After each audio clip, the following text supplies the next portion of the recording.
Good afternoon. आज है 17 जुलाई Sunday और मैं रिकॉर्डिंग कर रहा हूँ वीकेंड एनालिसिस। वीकेंड एनालिसिस जो मैं एवरी वीकेंड ऑलमोस्ट कर रहा हूँ, जहाँ पे अपना व्यू मार्केट का क्या चल रहा है, मार्केट में क्या हो सकता है, मार्केट में ओवरऑल एक 10,000 feet view plus stock specific कुछ एक्शंस जो हो रहे हैं उनके बारे में बताने की कोशिश करता हूँ। So let's get start that video recording. So screen sharing करता हूँ मैं आपके साथ में। या ग्रेट। सो ये है स्क्रीन मेरे सामने यहाँ पे। सो whenever I'm talking about the market, as you know that market की जब बात करते हैं तो ओवरऑल डॉलर का मूवमेंट और ग्लोबल मार्केट्स का मूवमेंट को जानना बहुत जरूरी है। So this is weekly chart of Nifty with dollar index और ये daily chart of Nifty with dollar index. So dollar index as we have seen कि कॉन्स्टेंटली ऊपर की तरफ है। गुड पॉइंट इज कि 108 के आसपास डॉलर इंडेक्स थोड़ा ठहराव देख रहा है। So I don't know whether ये रिवर्सल का साइन है कि नहीं, अभी it's too early to say that ये रिवर्सल है, but definitely dollar index is strong and Nifty ये वाला जो ऊपर का लेवल है विच इज अराउंड 16,200 इश, इस लेवल पे एक रेजिस्टेंस लेके वापस नीचे आए। लास्ट वीकेंड में मैंने कहा था कि the broader range of Nifty remains 15,800 to 16,200 और मुझे अगर कन्विंसिंगली बहुत स्ट्रॉन्ग लॉन्ग टर्म मार्केट में रैली अगर खेलना है तो, जिसका अभी पॉसिबिलिटीज कम है, पर अगर खेलना है तो 200 day moving average which is around 16,450 now, ये मूविंग एवरेज, सॉरी 16,500, ये मूविंग एवरेज के ऊपर में मार्केट अनटिल कोई एक वीक कन्विंसिंगली क्लोज करेगा, I am not getting into aggressive buying in the market right now. Let's see factors जो dollar को इम्पैक्ट करते हैं। सो यूएस यील्ड कर्व सबसे बड़ा फैक्टर है। सो यूएस यील्ड कर्व नीचे से वापस रिकवर कर गया ऊपर की तरफ, so standing tall there. US 10 year yield, so 2 year yield standing tall, 10 year yield थोड़ा सा नीचे की तरफ ट्रेंड दिख रहा है, but it's still not very convincing कि ये नीचे जाएगा। एंड 30 ईयर यील्ड और 10 ईयर यील्ड ऑलमोस्ट एक तरह बात कर रहा है। तो ये रीजन क्या है यूएस यील्ड कर्व का ऊपर होने का, वो है inflation. So this is producer price inflation, और ये देखिए कैसे पागलों की तरह भाग रहा है। और one of the major reason for inflation going up is crude oil, और crude oil is dependent on Russia Ukraine crisis and other geopolitical problems. So जब तक ये सॉल्व नहीं होता है तब तक आई थिंक ये ओवरऑल प्रॉब्लम कंसिस्टेंटली रहेगा। क्रूड ऑयल इज थोड़ा करेक्टिव मोड पे है। Let's see whether crude oil takes support around these levels. 97.3 इसका एक important 200 day moving average है. So let's see यहाँ से support लेके वापस ऊपर जाता है क्या। And other commodities, जैसे जैसे डॉलर स्ट्रॉन्ग होता है बाकी commodities वीक होते हैं, एंड क्योंकि क्रूड ऑयल नीचे जा रहा है तो commodities ओवरऑल ही वीक है, which is a good sign, क्योंकि commodities अगर वीक होंगे तो इन्फ्लेशन थोड़ा नीचे जाएगा, which is a healthy sign. So all in all बहुत सारे फैक्टर्स अभी मार्केट में प्ले कर रहे हैं। Apart from economic factors there are political factors also. So market is definitely not in a very I would say synchronized position right now. तो थोड़ा careful होके मार्केट में हम लोग को पार्टिसिपेट करना चाहिए। इमर्जिंग मार्केट्स की बात करते हैं, जो कि इमर्जिंग मार्केट्स है, जो markets like India which are emerging nations, तो उसकी तो हालत अभी भी खराब है। Constantly emerging market index is going down. So overall emerging markets में अंडर परफॉर्मेंस का जो वर्किंग है वो कॉन्स्टेंटली चल रहा है, लेकिन निफ्टी जो है वो इमर्जिंग मार्केट इंडेक्स से बेटर परफॉर्म कर रहा है। तो ये बात तो बहुत श्योर है कि India is an out performing nation, both in terms of equity market and also in terms of currency. INR point of view से भी देखें तो इंडियन करेंसी इतना वीक नहीं हुआ है जितना ग्लोबल पीयर्स में है। इनफैक्ट आईएनआर की बात हो गई है तो चलिए आईएनआर भी एक बार देख लेते हैं। तो आईएनआर, जैसा कि एक वीडियो में मैंने बताया था कि 80 के करीब आईएनआर अभी आ गया है, रुकेगा वहां पे थोड़ा टाइम। सो ये आईएनआर का मूवमेंट है, लास्ट वीक ही उसने 80 टच किया, अब यहाँ से एक रिवर्सल, एक छोटा सा रिवर्सल आ सकता है। So maybe it can strengthen a bit, but ऐसा नहीं है कि आईएनआर बहुत ज्यादा स्ट्रांग होके 77 चला जाएगा। Still the path of INR still remains on the upside which is around 82, but यहाँ पे इसको काफी टाइम होल्ड करना पड़ेगा। As I said, INR vis-a-vis dollar index has still perform better than any other global currencies. ठीक है, तो ये ब्रॉडर मैंने मार्केट का आपको व्यू दे दिया। अब चलते हैं सेक्टर स्पेसिफिक कुछ बात करते हैं। सो this is my weekly template and this is the daily template, और देखते हैं कि किस सेक्टर के अंदर में अभी इंटरेस्ट है। तो थोड़ा बहुत फार्मा के अंदर में एक डेली चार्ट के अंदर में आउट परफॉर्मेंस दिख रहा है थोड़ा बहुत, ऑल्दो वीकली के अंदर में अभी भी अंडर परफॉर्मेंस है, बट छोटा मूवमेंट के लिए pharma looks to be interesting. Media मेरे लिए हमेशा से डिफिकल्ट रहा है because I have never been able to crack the code of media stock, so मैं उससे दूर रहता हूँ. Financials, overall banking and NBFCs, they have recovered quite a bit नीचे से, but whether they will become the next leader of next Nifty movement, time will say. But I've been saying this for some time now. जून में भी मैंने clearly communicate किया था कि अगर India को $5 ट्रिलियन इकोनॉमी बनना है, अगर मार्केट को भी ग्रो करना है यहाँ से, तो banking and financial services have to play a major role in India. Automobile has been amazing outperformer, ये देखिए, और मुझे नहीं लगता है कि अभी बहुत हड़बड़ी में अंडर परफॉर्मर बनेगा. तो डेफिनेटली ऑटोमोबाइल के अंदर में जो स्टॉक्स है उन पे ध्यान देना हमको. Private banks still better than public sector banks. FMCGs have also done reasonably well as a defensive sector. जब मार्केट वीकेस्ट रहता है या अनडिसाइसिव रहता है, तब FMCG plays an important role. उसके अलावा रियल एस्टेट सेक्टर मेरा वन ऑफ द फेवरेट रहा है पूरे रैली में. So it is still strong. I think now it is trying to come back. So I will be having a positive mindset in real estate. Metals, I'll be very, very careful because governments all around the world, they are trying to reduce the inflation. So metals को लेके मैं थोड़ा सा careful रहूँगा. IT again has been one of my favorite sectors, just like real estate, but unfortunately this sector is underperforming. Momentum अभी काफी poor है. But I am believing that if rupee goes beyond it, IT should fire.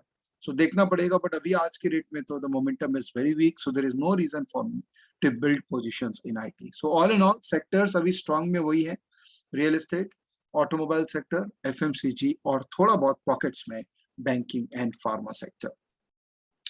ये है अगर जो active trading करते हैं intraday या थोड़ा छोटा स्विंग के लिए ट्रेड करते हैं. 15 मिनट चार्ट का ये व्यू है मार्केट का. सो अभी आज के रेट में निफ्टी एक छोटा सा रिकवरी देके यहाँ पे बिल्ड किया, बट अगेन आई थिंक थोड़ा मार्केट में कंफ्यूजन है. Nifty recover, bank mid cap small cap recover, but bank Nifty अभी भी लगाड़ के रूप में पड़ा है. तो I think market is directionless very honestly. देखते हैं क्या होता है. 15,800 और ऊपर के लेवल पे 16,500. This is a broader range of market for some days. Let's see what happens in the market. और उसके नीचे जाएगा तब फिर एक व्यू बनाएंगे मार्केट का, राइट. अब चलते हैं हम लोग कुछ स्टॉक स्पेसिफिक बात करते हैं. So let's go to web.stockage.com और उससे हम लोग कुछ स्टॉक स्पेसिफिक आइडियाज निकालने की कोशिश करेंगे. And you know that I keep on sharing my important combination scans जो मैं यूज करता हूँ स्टॉक आइडियाज निकालने के लिए. So one of the combination scan which I've been using for some time is the CPA scan, which is capex plus earning plus price action. इस combination में क्या है, इसमें है कि स्टॉक्स जिनमें प्राइस एक्शन बहुत अच्छा है, जिसमें हाई रिटर्न ऑन इक्विटी है, high return on capital employed है, क्वार्टरली एबिटा ग्रोथ है, क्वार्टरली एबिटा ग्रोथ है, और high increasing gross fix asset. High increasing gross fix asset का मतलब होता है कि पिछले 3 साल से उन्होंने केपेक्स किया, मतलब एसेट को बढ़ाया. अब केपेक्स ऑर्गेनिक भी हो सकता है, इनऑर्गेनिक भी हो सकता है, बट जनरली कंपनी ने केपेक्स किया है. तो ये सारे स्टॉक्स हैं जिनके अंदर में प्राइस एक्शन भी है और केपेक्स भी बढ़ा है. So let me download this excel sheet in an excel sheet. So इसको डाउनलोड कर लेते हैं अपने, या और डाउनलोड करने के बाद में लेट मी सी, ये फाइल यहाँ पर आ गया है. So this is the file. या ये सारे स्टॉक्स हैं, इनको मैं एक बार कॉपी कर लेता हूँ. ओके, एंड ये जो मेरा वॉच लिस्ट है यहाँ पे, स्टॉक स्पेसिफिक वॉच लिस्ट, सेपा बोल के इसका वॉच लिस्ट का नाम है. एक बार इसको डिलीट कर दूं बाकी सारे स्टॉक्स को इसमें से, and let me just add, paste कर लेता हूँ उसको. तो ये मेरा हो गया ट्रेडिंग व्यू पॉइंट ऑफ से मेरा सेटअप अब रेडी हो गया. अब इन्हीं में से मुझे स्टॉक्स निकालने हैं जिनके अंदर में मैं मोमेंटम प्ले करूंगा. क्यों? क्योंकि इन्होंने केपेक्स किया है, इनकी अर्निंग भी ग्रो कर रही है और इनमें प्राइस एक्शन भी मुझे स्ट्रॉन्ग नजर आ रहा है. So what are these companies, एक एक करके चलते हैं. सो बालाजी माइंस, नो, अभी स्ट्रक्चर के अंदर में नहीं दिख रहा है. I mean whoever has been following me on my YouTube channel, they know the trading model which I have, the structure which I have. AIG engineering looks interesting. तो ये जो इंटरेस्टिंग लग रहा है उसको ग्रीन करते हुए चलते हैं. कैम्प्स अभी भी एक लगाड़ है. It still needs to come out strong. So I will buy only if it goes above these levels. Sumitomo Chemical, amazing, क्या जबरदस्त मूवमेंट इसने दिया है. थोड़ा रिस्क रिवॉर्ड रेशियो अभी अनफेवरेबल हो गया, but I will still keep it as part of my watch list.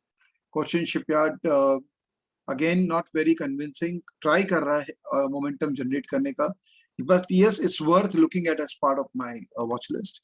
उसके बाद है kind, no, Bayer Corp, to certain extent, yes, strong stock hai. I can keep it as part of my watch list. NOSIL, amazing. NOSIL, look at this stock, amazing. MFSL, Max Financial Services, strong hai. 200 यहाँ पर एक moving average crossover का wait कर रहा है, so it's worth looking at. India, okay, this is very interesting. Tube investment. Blue Dart has been a strong stock for some time now. काफी दिनों से ये एक strong stock के रूप में है, तो इसको मैं यहाँ पर मार्क कर रखा हूँ. EID Parry, okay, it also looks like a strong stock.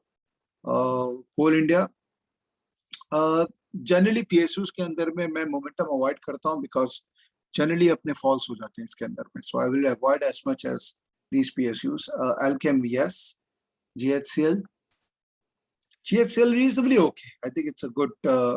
Adani Power, again very good. दिखने लायक है because इसमें momentum दिख रहा है. Then you have Coromandel, yes. Page Industries, very good. This is looking excellent. In fact, Page Industry बहुत ही अच्छा लग रहा है. So this is an interesting stock one should observe for next week. Indus Tower, wow, this is also a very good chart structure. And then you have wow, ये सारे stocks काफी दिनों से एज अ स्ट्रॉन्ग स्टॉक के रूप में हमारे stockage में आ रहे थे. SRF, स्कैफलर्स, इसमें थोड़ा होल्ड करना चाहिए. 1 लाख या बट ये 55 पीरियड ऑलमोस्ट जीरो के ऊपर आ रहा था. This may fly after it goes up. या PI industries, look at this stock, amazing. ये ऑलरेडी हमने ट्रैकर में डाल रखा था. कितना अच्छा मूवमेंट दिया है stock. HGS, interesting. Hindustan Global Solution. Tata Elxsi, very, very good structure. Galaxy Surfactant, good. And Vinati Organics. आप देखो काफी केमिकल स्टॉक्स है बिकॉज लास्ट 2-3 साल में chemical sectors have really put lot of capex और इनकी अर्निंग ग्रोथ भी हुई है. तो प्राइस स्ट्रेंथ के साथ में अगर अर्निंग ग्रोथ और कैपेक्स सपोर्ट कर लेता है तो इट्स एक्चुअली डबल वैल्यू. तो अब ये सारे स्टॉक्स हो गए जो मेरे ग्रीन लिस्ट में है. इनको मुझे ट्रैक करना है और इनमें जब भी किसी भी तरह का ट्रेडिंग अपॉर्चुनिटी मिले for next week I am going to initiate a trade. ये तो हो गया कॉम्बिनेशन स्कैन क्रिएट करके. उसके अलावा अगर आपको स्टॉक आइडियाज रेडीमेड चाहिए तो यहाँ स्ट्रेटजीज के अंदर में कुछ स्ट्रेटजीज हमने रेडीमेड बना रखी हैं. यू कैन लुक एट दो स्टॉक आइडियाज. और अगर इन्वेस्टमेंट आइडियाज चाहिए तो इन्वेस्टमेंट आइडियाज स्टॉकेज में है. यहाँ से आप जो हाई रेटेड कंपनीज है उनको एज एन इन्वेस्टमेंट आइडियाज पुल कर सकते हैं. All right, guys, I hope this was a useful video and I hope you are finding this initiative of mine very fruitful and you are sharing with your friends and family. तो by and large market का range मैंने आपको बता दिया. Stock specific actions बहुत होने वाले market में. So prepare yourself with the art and science of identifying stocks. And I think stockage इस purpose के लिए बहुत जबरदस्त utility है. Stockage use करिए data analytics के लिए और trading view use करिए chart study के लिए. चलिए, thank you so much. Please take care and have a great trading week ahead. Bye-bye.